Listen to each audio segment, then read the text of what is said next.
Guys, this is Aadya. Welcome back to the channel. आज हम 9th class की जो कॉन्ग्रेंसी है, जो चैप्टर 7 है कॉन्ग्रेंसी ऑफ ट्राइंगल, वो स्टार्ट करने जा रहे हैं। और ये जो चैप्टर है इसको आपने 7th क्लास में पहले किया था और 8th क्लास में ये टॉपिक नहीं था एनसीईआरटी के अकॉर्डिंग, और सीधा अब आप इससे 9th क्लास में रूबरू हो रहे हैं।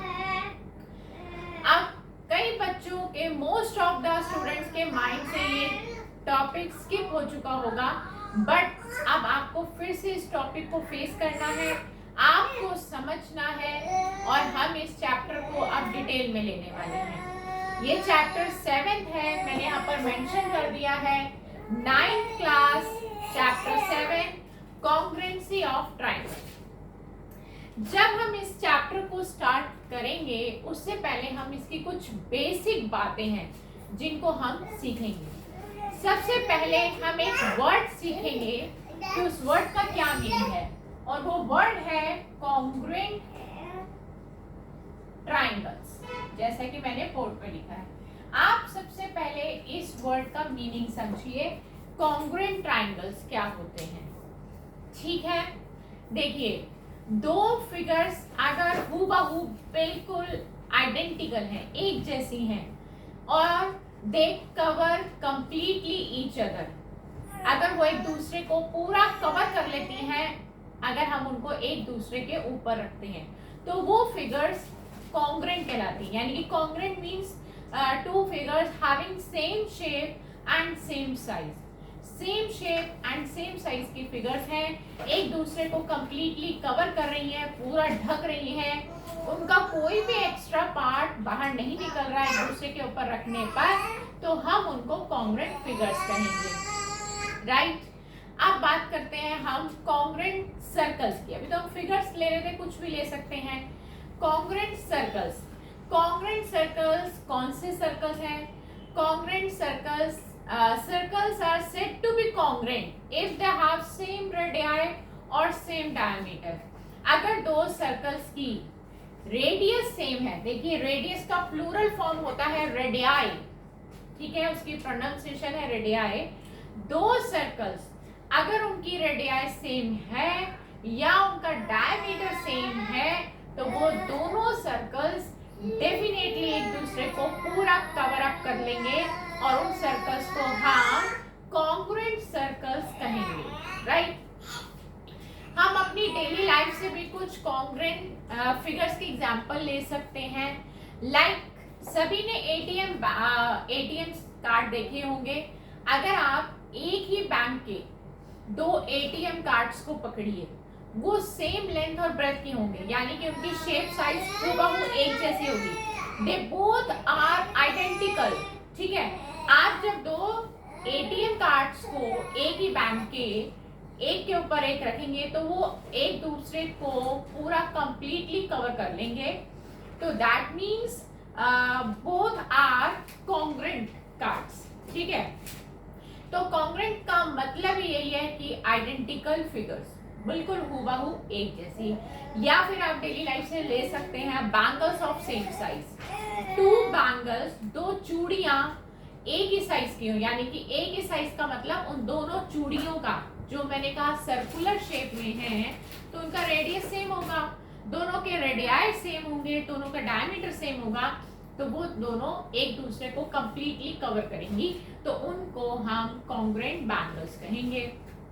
राइट, या एक बहुत ही आपके नियर बाय एग्जांपल, आप 9th क्लास की दो मैथ्स की बुक उठाइए, अपनी क्लास के दो बच्चों की 9th क्लास की मैथ्स बुक उठाइए, दोनों को एक के ऊपर एक रखिए, दोनों बुक्स एक दूसरे को कंप्लीटली कवर कर लेंगी, उनका कोई एक्स्ट्रा पार्ट बाहर नहीं निकलेगा, उनकी लेंथ ब्रेथ हाइट सेम रहेगी, तो वो दोनों मैथ्स की 9th क्लास की बुक्स कॉन्ग्रुएंट कहलाएंगी। या फिर एक आखिरी एग्जाम्पल मैं आपको समझा रही हूँ, आपने अपने घर में डेफिनेटली आइस ट्रे देखी होगी, जिसके मोल्ड्स बने होते हैं, वो बिल्कुल एक जैसे होते हैं।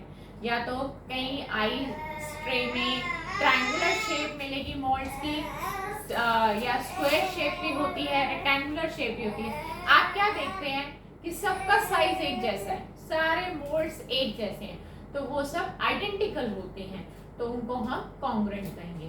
तो ये थे कुछ डेली लाइफ से हमने एग्जांपल लिए जो आपको समझाने के लिए कि बिल्कुल सेम शेप और सेम साइज हो तो आप उन फिगर्स को कॉन्ग्रुएंट फिगर्स कहेंगे, यानी कि दे आर आइडेंटिकल। ओके, अब बात आ रही है, मैंने जैसे आपको सर्कल्स का एग्जांपल दिया कि अगर उनकी रेडियाई सेम हो, उनका डायमीटर सेम हो, तो आप उनको कॉन्ग्रुएंट सर्कल्स कहेंगे। Similarly in case of square, if they have same side, अगर दो स्क्वायर हैं और उनकी साइड सेम है, देखिए स्क्वायर की साइड, एक स्क्वायर की अपनी खुद की चारों साइड्स इक्वल होती हैं, अगर वही साइड दूसरे एक और स्क्वायर से सिमिलर हो रही है तो वो दोनों स्क्वायर्स कॉन्ग्रुएंट हैं। Squares are said to be congruent if they have same side. Okay. Similarly, in case of rectangle, two rectangles are said to be congruent if they have same length and breadth. Rectangle में दो dimensions होती हैं, length and breadth. अगर वो same है दो rectangles की तो भी वो congruent कहलाएंगे। But in case of triangle, यहाँ पे थोड़ा केस पलट जाएगा। देखिए ट्राइंगल में कुछ इनइक्वालिटीज होती हैं, तो वो हमें इनइक्वालिटीज जो मिलती हैं वो एंगल के अकॉर्डिंग भी मिल सकती हैं, साइड्स के अकॉर्डिंग भी मिल सकती हैं। तो ट्राइंगल के केस में भी ट्राइंगल कॉन्ग्रुएंट हो सकते हैं, बट वहां पर हमारे पास उसको कॉन्ग्रुएंट कहने के लिए चार ऑप्शन हैं डिफरेंट, जिनको हम कॉन्ग्रुएंसी कहते हैं। अगर उन चारों में से कोई भी कॉन्ग्रुएंसी को हम फुलफिल कर देते हैं, देन हम उन ट्राइंगल्स को कॉन्ग्रुएंट कहेंगे। अब हमें इस चैप्टर में सीखना यही है कि ट्राइंगल का ही चैप्टर है, ट्राइंगल की कॉन्ग्रुएंसी हम पढ़ेंगे कि ट्राइंगल में डिफरेंट कॉन्ग्रुएंसीज होती हैं और वो चार टाइप की होती हैं, उन चारों को अब हमने डिस्कस करना है। आइए बोर्ड पर देखते हैं, मैं यहाँ पर हेडिंग देखती हूँ, देयर आर 4 टाइप्स ऑफ कॉन्ग्रुएंसीज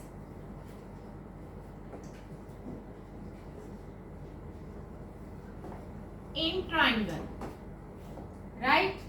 सबसे पहली कॉन्ग्रुएंसी क्या है इसको समझते हैं हम। हमारी सबसे पहली कॉन्ग्रुएंसी नंबर 1 है SSS congruency rule. S stands for side, that means कि अगर दो ट्राइंगल्स हैं, वी हैव 2 ट्राइंगल्स, हमने यहाँ पे एक रफ डायग्राम बना लिया है दो ट्राइंगल्स का, एक को नाम दे दिया है ABC, एक को नाम दे दिया है PQR। सपोज इस ट्राइंगल की तीनों मेजरमेंट हमें दे रखी हैं, लाइक ये 3 सेंटीमीटर है, ये 4 सेंटीमीटर है, मैंने अंदाजे से रफली लिख रही हूँ सारी मेजरमेंट्स, और दूसरे ट्राइंगल में भी हमें मेजरमेंट्स दी हुई हैं। तो आप चेक करेंगे कि क्या इस ट्राइंगल की साइड्स दूसरे ट्राइंगल की साइड से मैच खा रही हैं। देखिए ये 3 है, अब आप देखिए क्या इस ट्राइंगल में 3 है, यस ये रहा 3। आप ऑर्डर पे ना जाइए कि यहाँ पे 3 है वहां पे 3 है, बट है, आपको ये देखना है कि है तो ठीक है।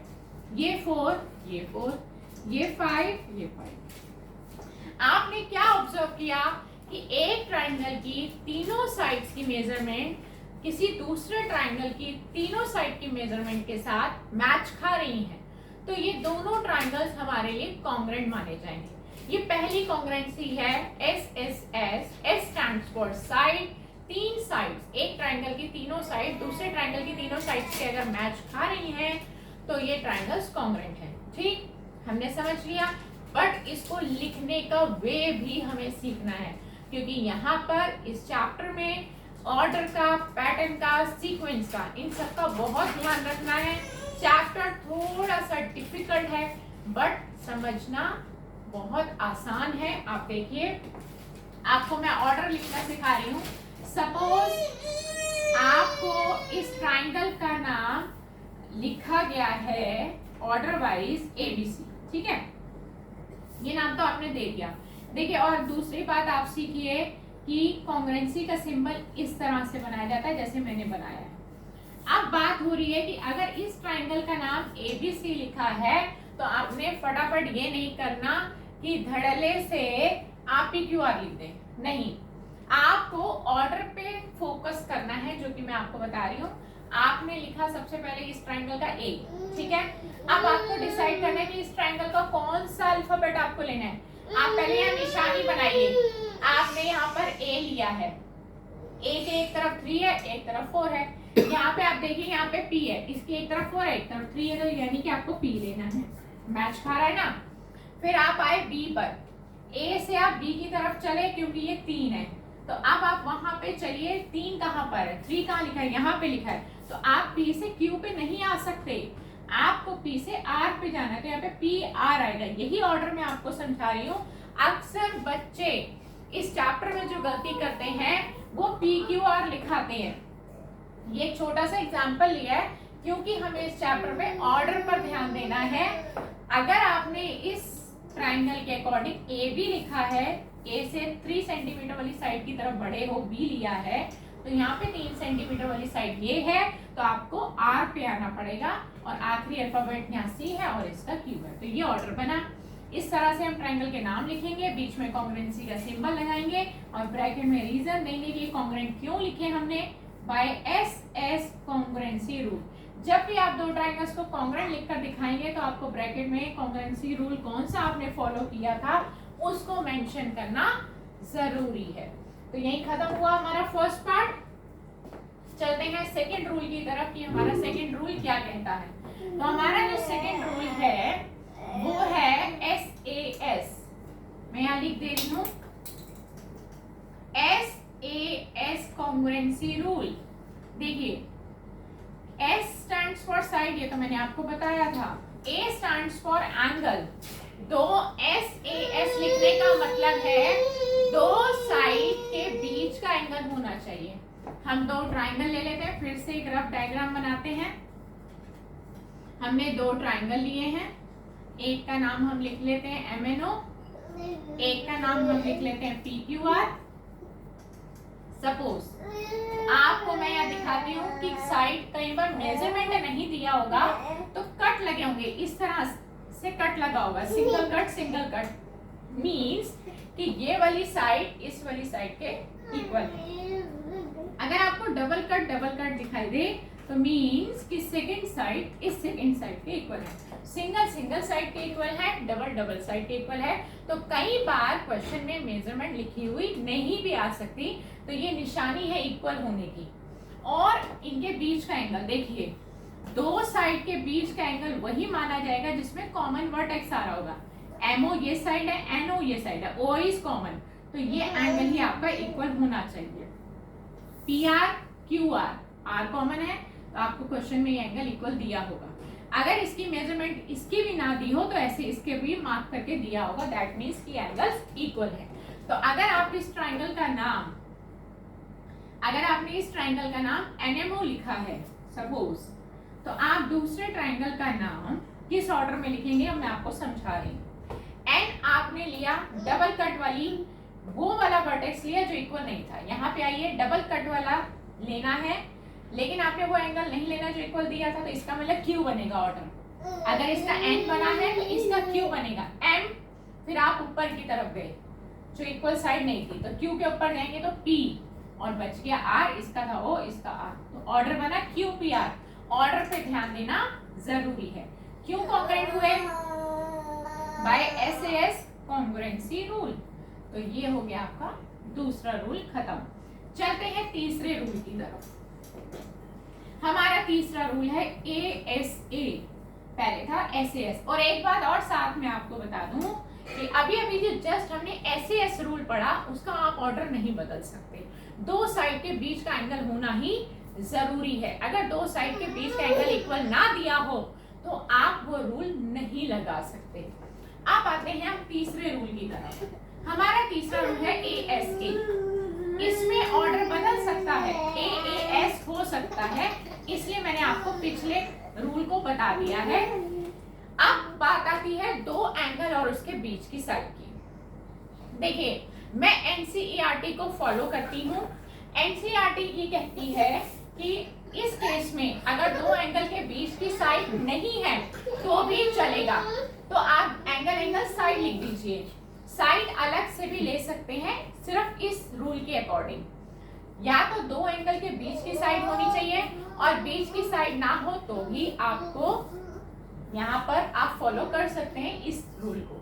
लेकिन कई स्कूल्स कहते हैं कि हम सिर्फ फर्स्ट रूल को ही फॉलो करेंगे, यानी कि दो एंगल के बीच की साइड होनी चाहिए, तो बच्चे उनको भी फॉलो कर सकते हैं। बट एनसीईआरटी कहती है कि दोनों रूल्स को हम फॉलो कर सकते हैं, गलत कुछ भी नहीं है। लेकिन आपको दोनों ही रूल से हम सिखाएंगे, तो मेरा फर्ज था कि आपको दोनों बातें बताई जाए कि सिर्फ इस कॉन्ग्रुएंसी में ऐसा हो सकता है कि हम ऑर्डर बदल सकते हैं।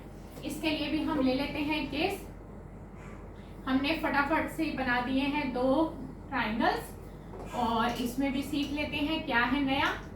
देखिए, इसको हम नाम दे देते हैं XYZ, और इसको हम नाम दे देते हैं ABC, और हम इस रूल को फॉलो कर रहे हैं, पहले वाले को दो एंगल के बीच की साइड होनी चाहिए, राइट। तो अब मैं क्या करती हूँ कि आप देखिए, मैंने आपको पहले भी बताया था कि कई बार मेजरमेंट नहीं दी होगी तो मार्क किया होगा। अगर यहाँ पे X मार्क किया हुआ है तो ये देखिए सिंगल सिंगल के साथ मार्क किया होगा, डबल डबल के साथ मार्क किया होगा। एंगल की मेजरमेंट नहीं दी, बट आपको पहचान खुद करनी है कि ये एंगल इस एंगल के इक्वल है, ये एंगल इस एंगल के इक्वल है। कोई आपको बताने नहीं आएगा, कोई क्वेश्चन में लिखा नहीं होगा, आपको खुद देखना है और समझना है। मैंने आपको बता दिया। और दो एंगल के बीच की साइड वो बनेगी जो दोनों एंगल्स को टच करे, यानी कि XY ये साइड इक्वल होगी, और यहाँ पर CB साइड इक्वल होगी। ये भी कट लगा दिए हैं, तो यहाँ पर हमारी कॉन्ग्रुएंसी फिट बैठ जाती है। Angle side angle, angle side angle. तो हम ट्राइंगल के नाम क्या लिखेंगे? मान लीजिए मैंने इस ट्राइंगल का नाम लिखा है XZY। मैं आपको बार बार एग्जांपल्स देके समझा रही हूँ कि ऑर्डर कैसे बनाना है। XZY। अब आप सोचिए यहाँ क्या बनेगा, सिंगल वाले अल्फा सिंगल एंगल जो मार्क किया हुआ है X से स्टार्ट किया, तो यहाँ स्टार्ट करेंगे हम C से। A से नहीं कर सकते। C XZ पे आए, जिसका एंगल नहीं लिया, तो यहाँ पे किसका एंगल नहीं लिया था? A का, CAB पर। तो ऑर्डर बना CAB। आप ध्यान से देखिए, अगर मैं इस ट्राइंगल का नाम XZY ले रही हूँ तो कॉरेस्पॉन्डिंग ऑर्डर जो बनेगा वो CAB बनेगा। और ये क्यों कॉन्ग्रुएंट है उसका रीजन देंगे by ASA congruency rule. Clear? अब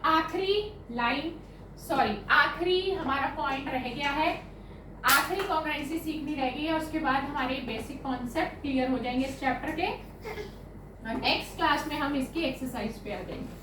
आखिरी कॉन्ग्रुएंसी ध्यान से देखिए, चौथी और आखिरी ट्राइंगल की कॉन्ग्रुएंसी का नाम है RHS कॉन्ग्रुएंसी रूल। अब इसको जरा पहले हम खोल लेते हैं विस्तार में। R stands for right angle. Right angle means 90 degree का। H stands for hypotenuse and S for side. पहली बात, ये कॉन्ग्रुएंसी सिर्फ राइट एंगल ट्राइंगल में ही लग सकती है। ये मैं आपको इसका पहले क्लू दे दूं, पहले ही मैं आपको बता दूं इसके बारे में, ये कॉन्ग्रुएंसी सिर्फ राइट एंगल ट्राइंगल में ही लगेगी। हमने इसके लिए फटाफट बना लेने हैं दो ट्राइंगल। राइट एंगल ट्राइंगल मैंने पहले आपको बोला था लेने पड़ेंगे, क्योंकि ये कॉन्ग्रुएंसी हमारी सिर्फ राइट एंगल ट्राइंगल में ही लगेगी। हमने जल्दी से रफ डायग्राम बना लिए हैं, ठीक है। ये मैंने बॉक्स बनाया है। बॉक्स हमेशा 90 डिग्री को इंडिकेट करता है, आपको पता ही होगा। इस कॉन्ग्रुएंसी को लगाने के लिए दोनों का एक एक राइट एंगल होना जरूरी है, जो कि दिया हुआ है। हाइपोटेन्यूज किसे कहते हैं उसकी लोकेशन को समझिए। 90 के सामने वाली साइड हमेशा हाइपोटेन्यूज होती है, उसकी लोकेशन कभी चेंज नहीं होती। 90 के सामने वाली साइड, बार बार आपको बता रही हूँ, side opposite to right angle, opposite to 90 degree is always hypotenuse, यानी कि ये साइड 90 के सामने पड़ेगी। सामने का मतलब होता है वो 90 को टच ना कर रही हो, राइट एंगल को टच ना करे, ये टच नहीं करती तभी सामने है। ये साइड हमेशा इक्वल होनी चाहिए अगर आपको ये कॉन्ग्रुएंसी रूल लगाना है।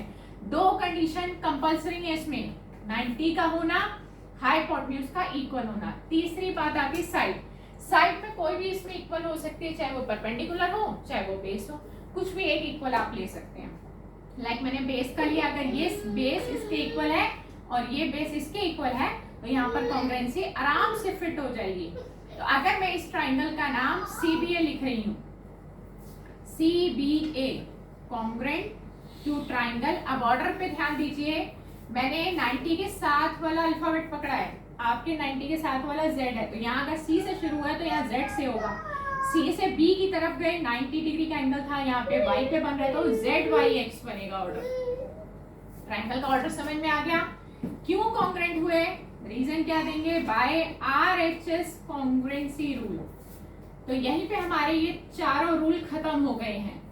तो ट्राइंगल्स को कॉन्ग्रेंट करना है तो उसके लिए आपको 4 कॉन्ग्रेंसीज को समझना पड़ेगा, यानी कि आपके पास 4 ऑप्शन है जब आप ट्राइंगल्स को डिफरेंट तरीके से कॉन्ग्रेंट कर सकते हैं। देखिए बाकी फिगर्स के लिए तो आपके पास ऑप्शन नहीं होते। 2 रेक्टेंगल कॉन्ग्रेंट क्यों है, क्योंकि उनकी लेंथ ब्रेथ सेम होनी चाहिए। 2 स्क्वायर कॉन्ग्रेंट क्यों है, क्योंकि उनकी साइड इक्वल होनी चाहिए। 2 सर्कल कॉन्ग्रेंट क्यों है, क्योंकि उनकी रेडियस इक्वल होनी चाहिए। बट ट्राइंगल्स के लिए हमारे पास 4 ऑप्शन है, किसी एक को भी फॉलो कर लिया, किसी एक की रिक्वायरमेंट को आपने फुलफिल कर दिया तो आप इन ट्राइंगल्स को कॉन्ग्रेंट कह सकते हैं। तो यहीं पे हमने सीख लिए हैं इसके जल्दी से बेसिक कॉन्सेप्ट। नेक्स्ट क्लास में आपसे फिर मुलाकात करेंगे। Good bye friends.